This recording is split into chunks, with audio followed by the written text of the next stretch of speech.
அவங்களோட மகள் வந்து நிறைய நாங்க நியூஸ் கேள்விப்பட்டோம், நடிக்க வராங்க வரல வரல அதெல்லாம் சும்மா.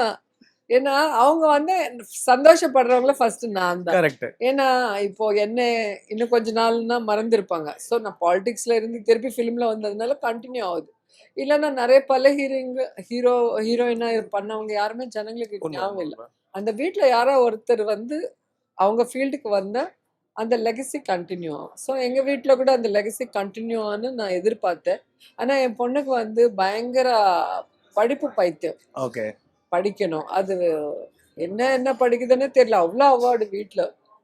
அதே நேரத்தில் சர்வீஸ் பண்ணுறது, அதே நேரத்தில் மல்டி டேலண்டட். ஸோ அவங்களுக்கு இது வரைக்கும் அவங்க எப்பவுமே எங்களை கேட்டதில்லை நடிக்கணும்னு உங்க சொல்லி. மகனுக்கு அவருக்கு இருக்கா? என் பையனுக்கு இப்போ ஆரம்பிச்சது ஒரு வருஷமா. ஓகே. ஸோ ட்ரை பண்ணலான்னு இப்போதான் ஃபைட்டு டான்ஸ் எல்லாம் ஓ போறோம். கற்றுக்கிறோம். நைஸ் சின்ன நைஸ் பையன் நைஸ். தானே, கரெக்ட் கரெக்ட். பார்க்கலாம் ஒரு 2-3 இயர்ஸ்க்கு அப்புறம்.